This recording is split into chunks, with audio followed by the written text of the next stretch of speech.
Good morning. Today's topic is on evidence-based dentistry. Learning outcomes. At the end of the lecture, the student should be able to describe the hierarchy of evidence-based dentistry, list the steps in determining evidence-based approach in managing oral health issues.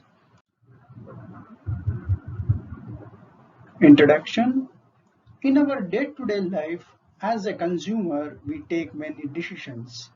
Not all these decisions we take are based on information from consumer reports, authorized publications, and experimental results. Even dentistry is no exception to this, either in usage of dental materials, treatment modalities, teaching and research, etc. Each day, consciously or unconsciously, we make decisions regarding our patients' care to make clinical decisions almost instinctively.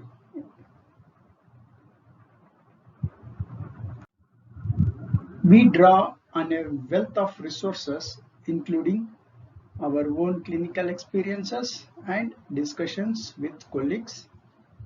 We rely on textbooks, journal articles, seminars, continuing dental education program, and previous education.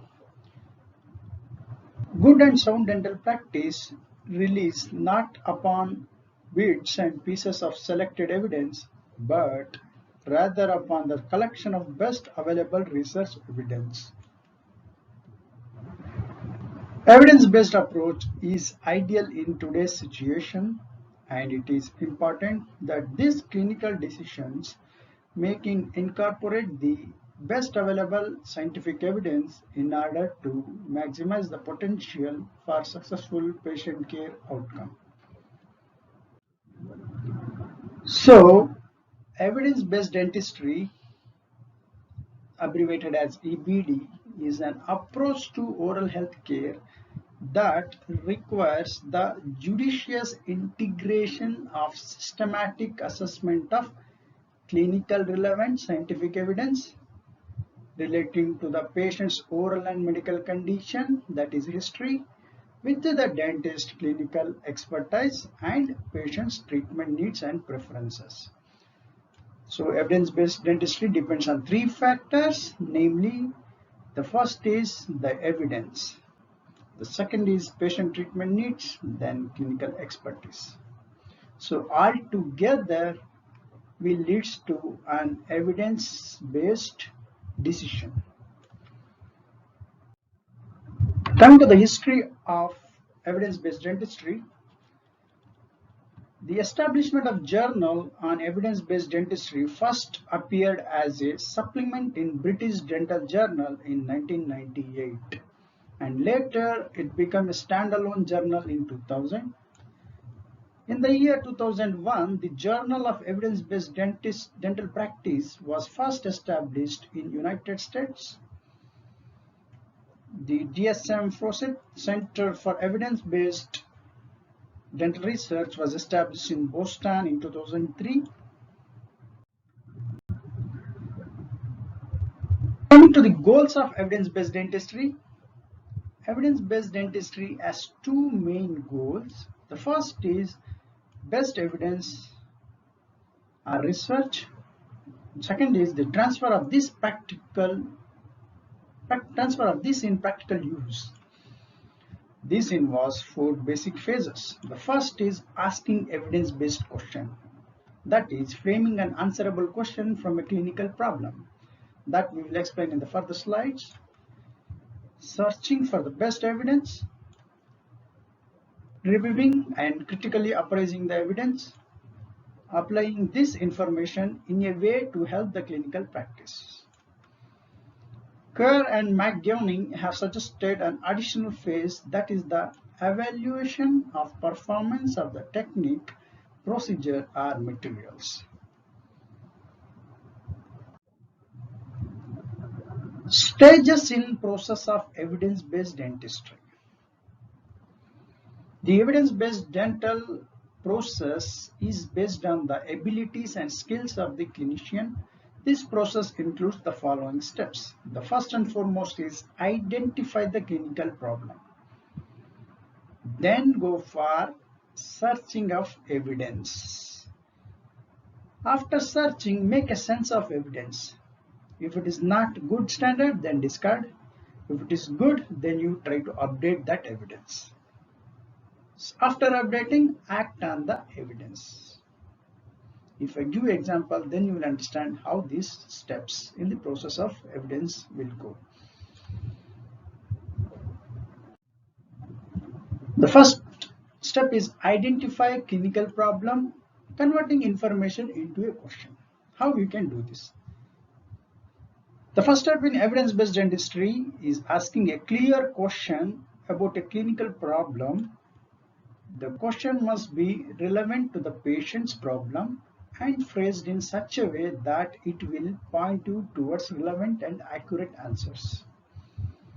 Questions are often related to therapy, diagnosis, prognosis, and causation. Most often, the original question is too broad, so narrowing it down involves using PICO format. So, in identifying the clinical problem, we are using PICO. The basics of well-built question includes the patient problem, that is P stands for patient problem. Starting with your patient asks, how would I describe a group of patients similar to mine, or be precise yet too brief. The second is intervention, that is treatment task, cause, prognostic factor. Ask which main intervention I am considering and be specific. The third is, that is C stands for comparison. Asks what is the main alternative to compare the intervention and be specific. Then the fourth is O, that is outcome. Ask what can I hope to accomplish, that is outcome. So if I give an example, like for the PICO, the first P, patients with osseointegrated implant. So which implant? Then the intervention is who smoke, whether we can give this implant to the smokers. C is compared to the patient who do not smoke. Then what is the proportion of implants survived after the end of 10 years? That is the outcome. One more example. For example, patient comes with you with anterior tooth which is broken due to trauma. Assume that fracture is class 2, that is dentin is exposed. So the patient with trauma, anterior teeth. So intervention, you may go for GSE or you may go for composite. So compare composite and GSE. Outcome, which one will give best result? After searching the evidence, after discussing with your colleagues and reading some articles, you will come to know that composite is good. So that is the outcome. So survival rate of composite is good and aesthetically it is good. So you are going for composite. That is the outcome. Like that you have to decide a treatment or a diagnosis based on evidence-based approach. Coming to like how you will search for evidence. After establishing a question, the next stage is to search for evidence. Evidence can be derived from the number of sources. Richard and Lawrence in 1995 suggested that there are 4 basic routes to finding the evidence. The first is ask the expert. Then read the textbook, find the relevant article, search a database such as Medline or Cochrane.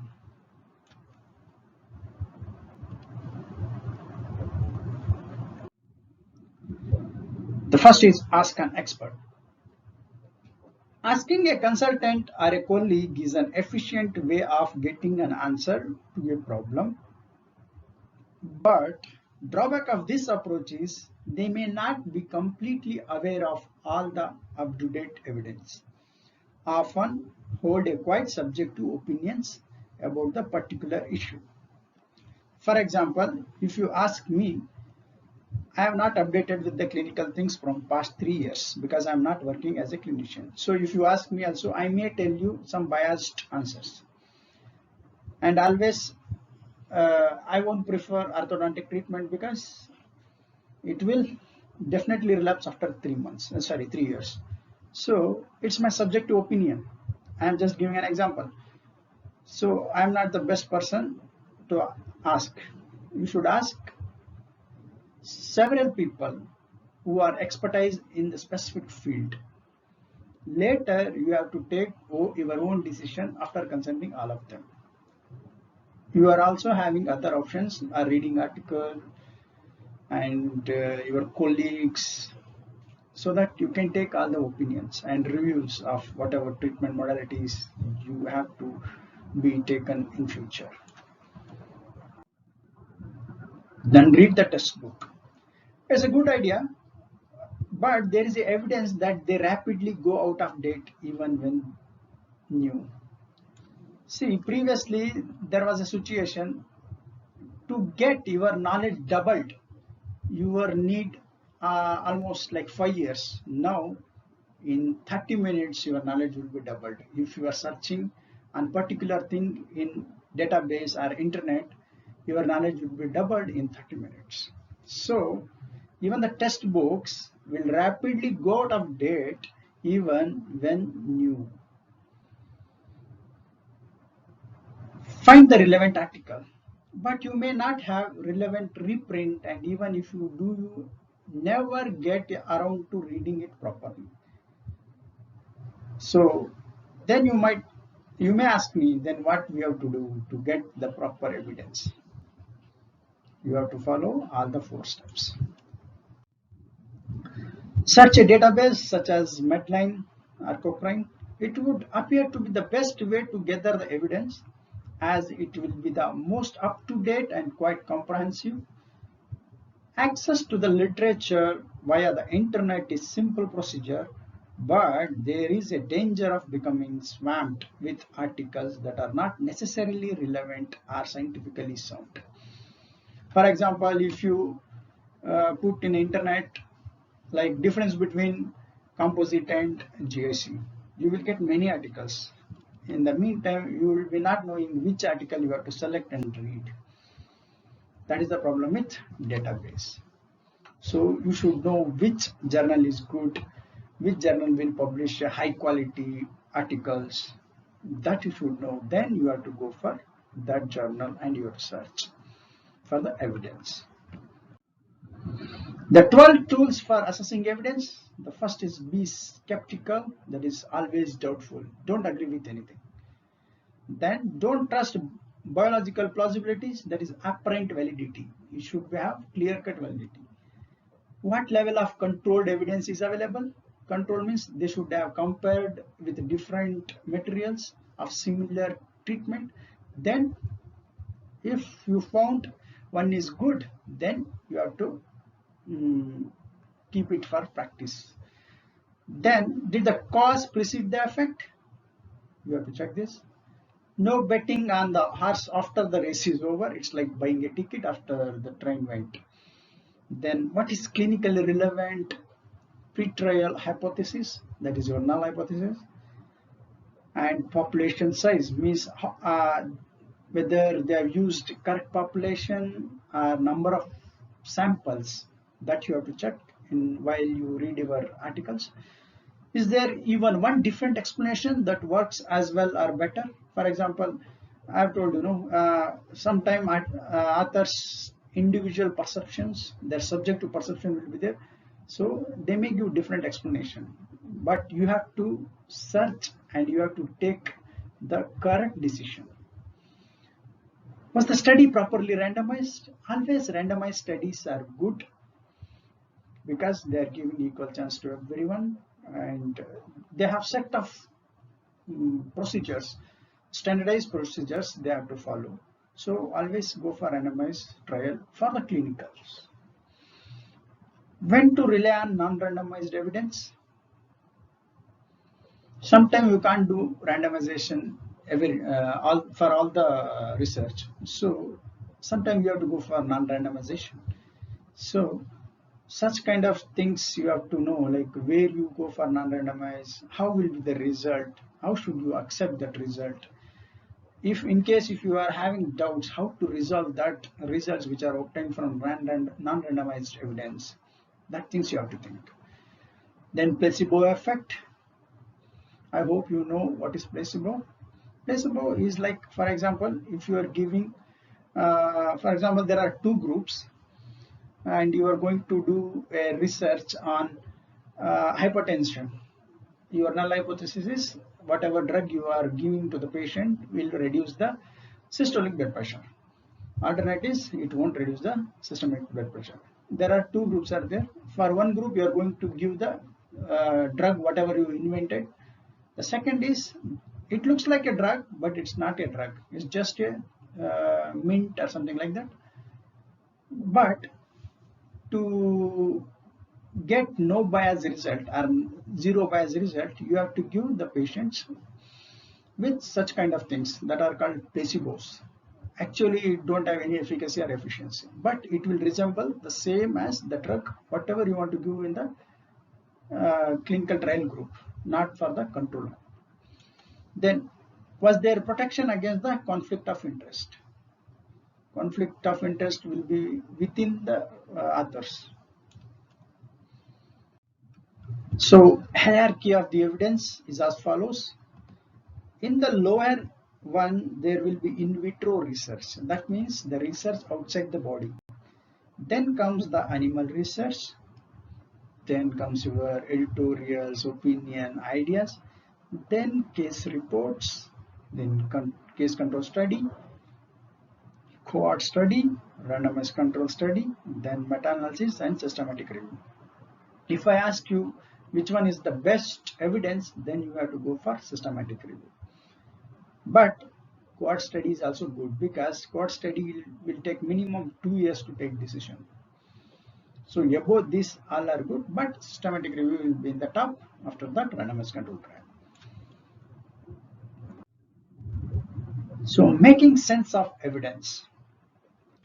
Once you have gathered your material, the next stage is to appraise it and see if it is makes a contribution to good evidence about your problem. After you have appraised the material, you decide to discard it or keep it. Critical appraising the evidence. The evidence has to be critically appraised for its validity, impact, and applicability. This involves ensuring that the sources of potential bias have been eliminated and appropriate statistical methods have been used. The outcomes are appropriately summarized so that the decision can be made based on their clinical importance. Applying evidence-based dentistry to patients. One of the ways that validity of information is assessed is the extent to which it can be applied to patient's care. However, certain specific points must be considered while applying certain types of information to patient care. These are considered below, like diagnostic test. Practitioners must be assured that the tests are available and it is accurate, it can be affordable and precise in their setting. Clearly, the patient must be willing participant in diagnostic procedure with the exception of obtaining valuable new information that will influence the outcome of justify the additional cost or discomfort. This is for diagnostic test. Then the prognosis. Whether the information in the article about the prognosis of the condition should be applied by answering questions like adverse effect of the drug, success rate, etc. Then therapy. Certain questions specific to articles about therapy will help determine when to apply improvements to patient and when not.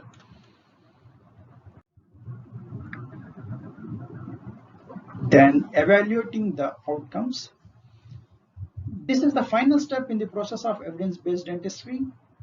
This is to evaluate the effectiveness of intervention and clinical outcomes and to determine how effectively the evidence-based decision-making process was applied. So coming to the advantages of evidence-based dentistry, to know the best evidence research, you will have dentist, patient, then researcher. So advantages for the dentist: high quality care can be given to the patients, with a greater confidence, good rapport with the patient. Once the patient get confidence in you, then patient will have good rapport for you. Then satisfaction of offering the best treatment, effective use of resources, monitor and develop clinical performance. So these are the advantages for the dentist.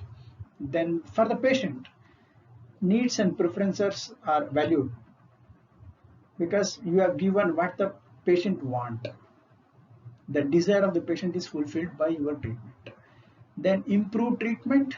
Definitely if you are practicing evidence-based practice, then your treatment level will be improved. Then satisfaction of receiving the best care to the patient. No need for second opinion because you know whatever treatment you have given is good and it's very optimist. Less chances of harm and saves time for the patient, for you too. For the researchers, keep the profession alive by testing new products, new techniques, and test before clinically applied are used. Then can apply research to community needs. These are the advantages of evidence-based dentistry. Tradition-based dental care versus the evidence-based dental care. Previously, how we were following, and present, how we are following. Traditional-based dental care and evidence-based dental care offer complementary paradigm for clinical decision-making. Tradition-based care emphasizes the primacy of knowledge, experience, and intuition in the exercise of good clinical judgment.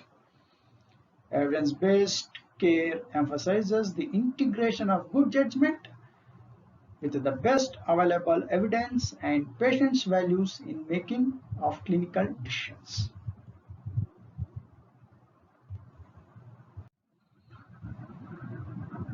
Paradigm shift in the healthcare, that is from the traditional practice to evidence-based practice. Unknown basis for the evidence in the traditional practice, but in the evidence, it's the best evidence. You are using the best evidence in the evidence-based practice. In the traditional practice, limited or incomplete appraisal of quality of the evidence. But in the evidence-based practice, you have systematic appraisal of quality of evidence. In the traditional practice, subjective, opaque, potentially biased results you are observing. But in the evidence-based practice, it's objective, transparent, and less biased. In the traditional practice, black and white conclusion, that means you don't have exact proper conclusion. In evidence-based dentistry, you are getting acceptance of levels of uncertainty. You will have the accurate results. In the traditional practice, age of expertise, then in the evidence-based practice, age of science. The problem are barriers to introduce an evidence-based dentistry. Richard and Lawrence in 1998 note 4 problems of introducing evidence-based dentistry. The first and foremost is amount of evidence. I already told you, if you go and put something in Google to search, you will get n number of results. That time you should know which one you have to consider. Then the quality of evidence, then dissemination of evidence, then practice based on authority rather than evidence. Amount of evidence. Currently over 2 million biomedical articles are published annually in some 20,000 journals. You just imagine, we won't read one article in one journal. For example, a journal constitutes about 20 articles. So to read one article, if it is taking 10 minutes, then 20 articles, it will take how many hours? So and assume 20,000 journals. So you have n number of things. You should be selective in selecting the articles. There are about 500 journals related to dentistry. Clearly, not all these articles are relevant to all areas of dental practice, nor can one hope to read any more than small minority. Quality of evidence. A number of publications that are widely read in dentistry are not subject to peer review, and even when they are there is the tendency for publication bias. This bias may not be explicit, but there is a tendency both by the researchers and editors to publish positive reviews. Negative trials can be equally valuable, and concerns have been raised that increasing sponsorship of medical trials by commercial concern could result in non-publication of negative findings. So here you have to check for negative trials also, where they went wrong, what was the wrong, whether they have done in the research design only wrong or the sample selection is wrong. So that you can identify by reading the negative trials. But the problem is none of the articles will report the negative trials. Dissemination of evidence. Unless good methods of dissemination are available, even where there is a good evidence, it can take many years for particular treatment to become the norm.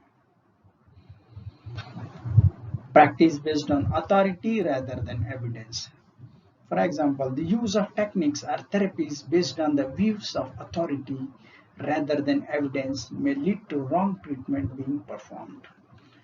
That means somebody is insisting you to do that treatment, even though you know, or the person who is insisting will be knowing that treatment is not an evidence-based, but still they are insisting you to do.